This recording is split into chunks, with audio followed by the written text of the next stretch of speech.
The first Cambridge Apple-enabled school at Chengalpat, integrating nature and technology. Westfield International School.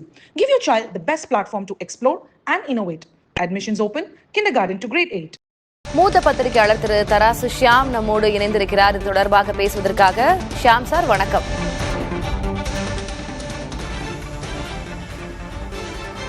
Shyam sir இணைப்புல இருக்கிறீங்க. வணக்கம். வணக்கம். What is next? அதிமுகல இப்போ எடப்பாடி பழனிசாமி தரப்பு எம்எல்ஏக்கள் சபாநாயகரை பார்க்க சென்றிருக்கிறார்கள்.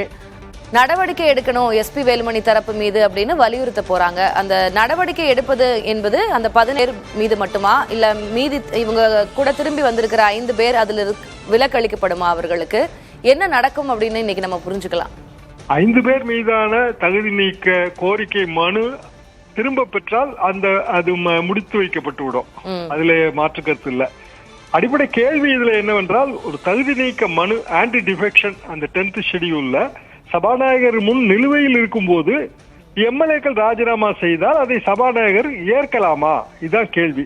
அப்படி ஏற்றால் தகுதி நீக்க வழக்கு முடிந்ததாக ஆகுமா? இதுல உச்சநீதிமன்ற தீர்ப்புகள் தெளிவாகத்தான் இருக்கின்றன. எம்எல்ஏ ராஜினாமா செய்து விட்டார் என்பதற்காக மட்டும் தகுதி நீக்க நடவடிக்கை தானாக முடிவடையாது என்பது.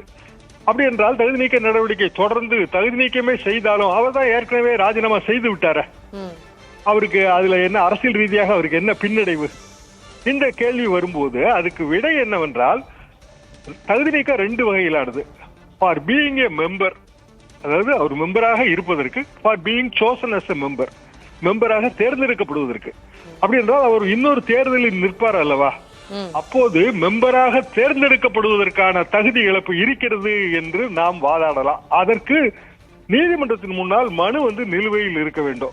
சபாநாயகர் முடிவு கொடுக்காவிட்டாலோ முடிவை இழுத்தடித்தாலோ சபாநாயகர் மீது பயஸ், அவர் ஒருதலை பட்சமாக இருக்கிறார் என்கிற குற்றச்சாட்டை வைத்து நீதிமன்றத்திற்கு போக வேண்டும். ஆனால் அதற்கு குறைந்தது ஒரு ரீசனபிள் டைம் வேண்டும். ஒரு குறைந்தபட்ச ஒரு கால அவகாசம் சபாநாயகருக்கு தரப்பட வேண்டும். அந்த கால அவகாசம் என்ன என்பது பற்றி உச்சநீதிமன்றம் பல்வேறு வகையாக சொல்கிறது. பொதுவாக அதை ரீசனபிள் டைம் என்று சொல்வார்கள். ஒரு நியாயமான கால அவகாசம்.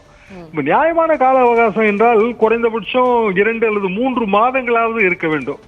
எனவே சபாநாயகரை இப்படி முடிவெடுங்கள் என்று கட்டாயப்படுத்த முடியாது. அதே நேரத்தில் அரசியல் ரீதியாக நீங்கள் இதை பார்க்க வேண்டும். அரசியல் ரீதியாக இது ஒரு கட்சிக்கு அல்லது ஒரு உயர்ந்த பதவியை வகிப்பவர்களுக்கு அவ பெயரை ஏற்படுத்துமா ஏற்படுத்தாதா? அப்படி வரும்போது ராஜினாமா வாலண்டரியா ஜெனியூனா என்பதுதான் சரிபார்க்கப்பட வேண்டும். அப்படி என்றால் இது வாலண்டரி ஜெனியூன் ராஜினாமா இல்ல. காரணம், அவர்களுக்கு அந்த தொகுதியில் ராஜினாமா செய்தால் மீண்டும் அதே தொகுதியிலே அவர்களுக்கு போட்டியிட வாய்ப்பு தரப்படும் என்று கூறப்பட்டிருக்கிறது. இது ஒரு வகையான குதிரை பேரம் தான். இப்படி நாம் வாதாடலாம். இதற்கு திமுக ஆட்சியிலும் உதாரணங்கள் இருக்கின்றன. கம்பத்தை சேர்ந்த ராமகிருஷ்ணன் 2006-2009 காலகட்டத்திலே அவர் மதிமுக எம்எல்ஏ, அவர் ராஜினாமா செய்துவிட்டு திமுகவுக்கு போனார். அந்த தொகுதியில் அடுத்த ஓரிரு மாதங்களுக்குள் வந்த இடைத்தேர்தலில் அவருக்கே போட்டியிட வாய்ப்பு கொடுத்து அவர் ஜெயித்து விட்டார். அமைச்சராக இருந்த அனிதா ராமகிருஷ்ணன், அதுவும் இதே மாதிரி தான். தமிழ்நாட்டில் இத்தகைய சம்பவங்கள் நடக்கவில்லை என்று நாம் சொல்ல முடியாது. ஆனால் பொதுவாக இதெல்லாம் ஒரு 2 வருடம் கழித்து 3 வருடம் கழித்து நடக்கும். இப்போது அடையாள மை வைத்த அந்த ஈரம் காய்வதற்குள் இன்னமும் பலரது விரல்களிலே அடையாள மை தடம் இருக்கும். அந்த தடம் மாறுவதற்குள்ளேயே தடம் மாறுகிறதே, அரசியல் தடம் மாறுகிறதே என்பதுதான் ஒரு வகையான அருவருப்பை தோற்றுவிக்கிறது. இப்போ ராஜினாமா செய்ததை ஏற்றதற்கு எதிர்ப்பு தெரிவிக்கிறார்கள் எடப்பாடி பழனிசாமி தரப்பு எம்எல்ஏக்கள். ஆனா அந்த ராஜினாமா செய்த 3 தொகுதிகள் காலியானதாக அரசு சார்பாக அறிவிப்பே இப்போது வெளியாகிவிட்டது. திரு ஷியாம், எனக்கு என்ன கேள்வி அப்படின்னா, சபாநாயகர் அவருடைய அதிகாரம் பொறுத்த வரைக்கும் அவரிடம் நேற்று செய்தியாளர் கேள்வி எழுப்பும் போது, என்னை யாரும் அப்படி நிர்பந்திக்க முடியாது, ஒரு விஷயத்து மேல முடிவெடுங்க அப்படின்னு நிர்பந்திக்க முடியாது, சரியான நேரத்தில் நான் முடிவெடுப்பேன், அதே போல ராஜினாமாவை நான் ஏன் ஏற்க வேண்டும் ஏற்க கூடாதுன்னு அவங்க கிட்ட காரணம் எல்லாம் கேட்க முடியாது, வாலண்டியரா ராஜினாமா செய்யறாங்க, அதனால நான் அதனை ஏற்றுக்கொண்டேன் அப்படின்னு சொல்லியிருக்கிறார். சபாநாயகர் அவரிடம் இருக்கக்கூடிய அதிகாரங்கள் என்ன? அவருக்கு வானளாவிய அதிகாரம் இருக்குதானே? அவர் எப்ப வேணா முடிவெடுக்கலாம் தானே? வானளாவிய அதிகாரங்கிற பதப்பிரயோகம் அது பி.எச். பாண்டியன் அவர்கள் பதப்பிரயோகம். பொதுவாக ஜனநாயகத்துல வானளாவிய அதிகாரம் என்று யாருக்கும் கிடையாது. சபாநாயகர் இத்தனை நாளுக்குள் முடிவெடுக்க வேண்டும் என்று சட்டத்தில் சொல்லப்படவில்லை. ஆனால் சட்டம் என்பது வரிகள் வார்த்தைகள் அல்ல, சட்டம் என்பது நோக்கம். இதுல கான்ஸ்டிடியூஷன் சேர்க்கப்பட்ட விஷயம், அதாவது டென்டிவ் ஆஃப் கான்ஸ்டிடியூஷன். நம்ம சட்டம் தகுதி நீக்க சட்டம் என்று சொன்னாலும் அது நமது அரசியல் சாசனத்தின் ஒரு பகுதி. 10வது அட்டவணையின் நோக்கம் என்ன? 10வது அட்டவணையின் நோக்கம் குதிரை பேரத்தை தடுத்தல், அது மாதிரி ஒரு ஆரோக்கியமற்ற அரசியல், இதெல்லாம் தான் அதோட நோக்கம். அப்படி என்றால் அந்த நோக்கங்கள் நிறைவேற்றுவதற்கு கான்ஸ்டிடியூஷனல் அத்தாரிட்டிக்கு கடமை இருக்கிறது. சபாநாயகர் கான்ஸ்டிடியூஷனல் அத்தாரிட்டி. இன்னும் குறிப்பாக சொல்ல போனால் கான்ஸ்டிடியூஷனல் மொராலிட்டி, அந்த கான்ஸ்டிடியூஷனல் மொராலிட்டியை அவர் காப்பாற்ற வேண்டும். எனக்கு சட்ட கட்டாயம் கிடையாது, எனக்கு அப்படியான காலக்கெடுவெல்லாம் எதுவும் கிடையாது. இது கவர்னர், ஜனாதிபதி அந்த வழக்குகளிலே இதே வாதம் தான் வைக்கப்பட்டது. காலக்கெடுவெல்லாம் விதிக்க முடியாது, உயர்ந்த பதவியில் இருப்பவர்கள் அவர்களுக்கு ஏது காலக்கெடு என்று வரும்போது உச்சநீதிமன்றம் காலக்கெடு விதித்தது. சமீபத்திய வரலாறு தான் இது எல்லாமே.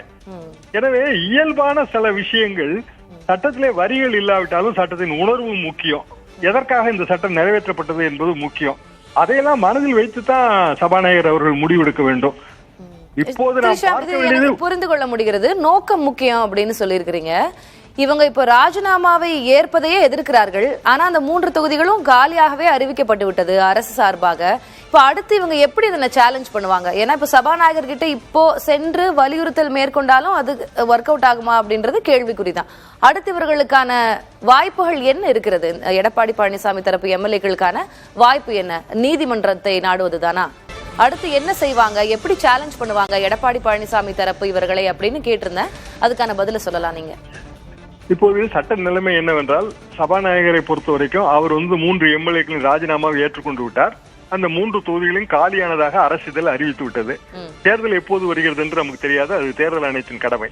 ஆனால் 3 எம்எல்ஏக்களும் ராஜினாமா செய்து தொகுதியே காலியானதாக அறிவிக்கப்பட்டாலும் தகுதி இழப்பு என்பது இருக்கிறதா இல்லையாங்கிறதா கேள்வி.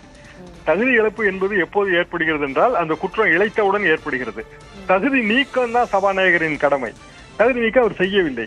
அப்படி என்றால் தகுதி நீக்க குற்றச்சாட்டு கீழே இருக்கிற ஒருவர் மீண்டும் அடுத்த இடைத்தேர்தலிலே போட்டியிடும் போது அந்த for being a member, for being chosen as a member, ஒரு மெம்பராக தேர்ந்தெடுக்கப்படுவதற்கான தகுதி இழப்பு இருக்கிறது. ஏற்கனவே தகுதி இழப்பு குற்றம் செய்திருக்கிறார், அது குறித்த மனு இன்னமும் நிலுவையில் இருக்கிறது என்று போக வேண்டும். அப்படி என்றால் சபாநாயகரிடம் நிலுவையில் இருக்கிறது என்று சொன்னால் பத்தாது.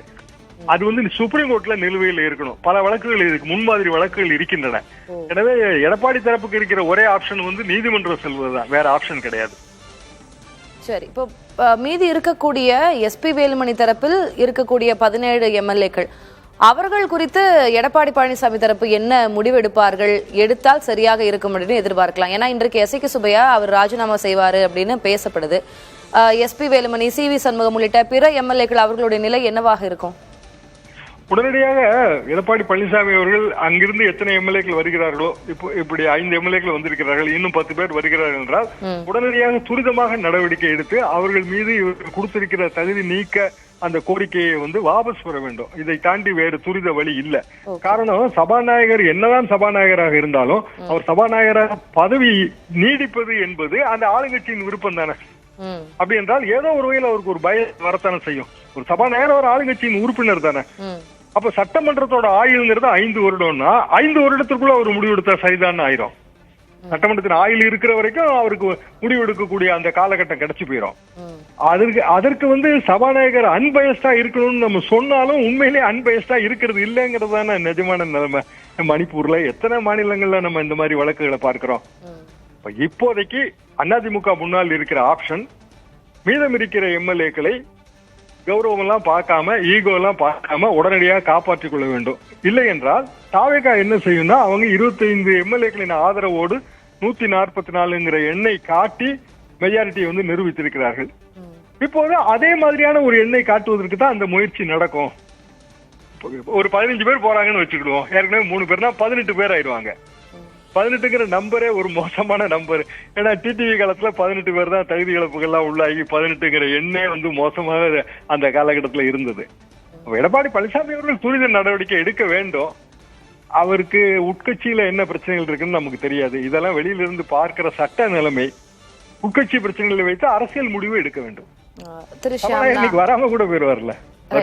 அரசியல் ரீதியா ஒரு இதை புரிஞ்சுக்கணும் அப்படின்னு நினைக்கிறேன். ஏன்னா நம்ம பிற மாநிலங்கள்ல குதிரை பேரம் நடைபெறுகிறது அப்படின்னா நம்ம நிறைய செய்திகள்ல பார்த்திருக்கோம், நம்மளே ஹேண்டில் பண்ணியிருக்கோம், அதற்கான சாட்சிகள் இருக்கிறது. இப்போ தமிழ்நாட்டுல குதிரை வேகத்துல குதிரை பேரம் நடக்கிறது அப்படின்னு திமுக தலைவர் மு.க.ஸ்டாலின் சொல்கிறார். எங்களோட கட்சியில இருந்து இப்படி எம்எல்ஏக்களை விலைக்கு வாங்குகிறார்கள் அப்படின்னு எடப்பாடி பழனிசாமி குற்றம் சுமத்துகிறார். ஆனா தாவேக தரப்புல இருந்து அவங்க ஐடி விங்ல இருந்து கொடுக்கப்பட்டது உங்கள் தலைமை மீது அவர்களுக்கே நம்பிக்கை இல்ல, முதல்ல மக்களுக்கு உங்கள் மீது நம்பிக்கை இல்ல, இப்ப தலைமை மீது நம்பிக்கை இல்ல, அதனால அவங்களுடைய பதவி அவங்க தூக்கி எறிஞ்சிட்டு எங்க கட்சியோட வருகிறார்கள், இதை பார்த்து ஏன் பொறாமப்படுறீங்க அப்படின்னு தாவேக தரப்புல இருந்து சொல்லப்படுகிறது. நீங்க எப்படி புரிஞ்சுக்கிறீங்க இப்ப நடக்கக்கூடிய இந்த அரசியல் நிகழ்வுகளை?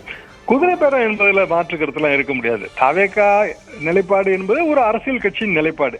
ஆனா தாவேகா வரும்போது ஃப்ரெஷ்னஸ் அப்பீல் இருந்ததுங்க. நாங்க தூய சக்தி, பிற கட்சிகள் மாதிரி இருக்க மாட்டோம், புதுமையான ஒரு அரசியலை கொண்டு வருவோம் அப்படிங்கிற மாதிரியான ஒரு இமேஜ் போர்ட்ரை பண்ணி தான் அவங்க வந்தாங்க. அப்ப இப்ப நடப்பதெல்லாம் பார்க்கும்போது, அதுவும் குறிப்பாக தேர்தல் முடிந்து கொஞ்ச நாள் தான் ஆகுது, அதுக்குள்ள இதெல்லாம் பார்க்கும்போது குதிரை பேரங்கிற அந்த குற்றச்சாட்டை மறுக்கவே முடியாது. ஏனென்றால் எந்த ஒரு எம்எல்ஏவாக இருந்தாலும் ஏதாவது ஒரு பேரம் இல்லாம அவரு தானாக முன் வந்து ராஜினாமா செய்யறாரு கட்சி தலைமை பேர்ல, அதுவும் தேர்ந்தெடுக்கப்பட்ட 15-20 நாட்களுக்குள் என்பது அது நம்பிக்கைக்குரியதாக இல்ல. மணிப்பூர் கேஸ்ல சுப்ரீம் கோர்ட் இதையே சொல்லுது. இது இவ்வளவு குறுகிய காலத்துக்குள்ள இது நடந்ததா எப்படி நம்ம வந்து சபாநாயகர் அன்பேஸ்டா இருக்காருன்னு நம்ப முடியும்?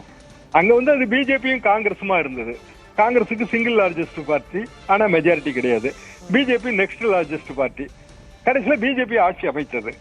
காங்கிரஸ் கட்சியிலிருந்து எம்எல்ஏக்கள் போனார்கள், அவர்கள் உடனே ராஜினாமா செய்தார்கள், இடைத்தேர்தல் நின்றார்கள், வெற்றி பெற்றார்கள், மந்திரிகள் ஆனார்கள். இதே வரலாறு தாங்க. ஆனா உச்ச நீதிமன்றத்துல 2-3 வருஷம் ஆட்சி தீர்ப்புகள் வருவதற்கு. விஷயம் இதுதான். இதை எப்படி தடுப்பது என்பதுதான் எடப்பாடி முன்னால் இருக்கிற பெரிய சட்ட சவால். அதை தடுக்க வேண்டும் என்றால் எம்எல்ஏக்களை தடுக்க முடியாது. அவரவர்கள் அரசியல் நிலைமைக்கு ஏற்ப முடிவெடுப்பார்கள். சபாநாயகரை தடுக்கலாம். எப்படி தடுப்பது என்றால் நேரடியாக நீதிமன்றம் செல்வதுதான் ஒரே வழி.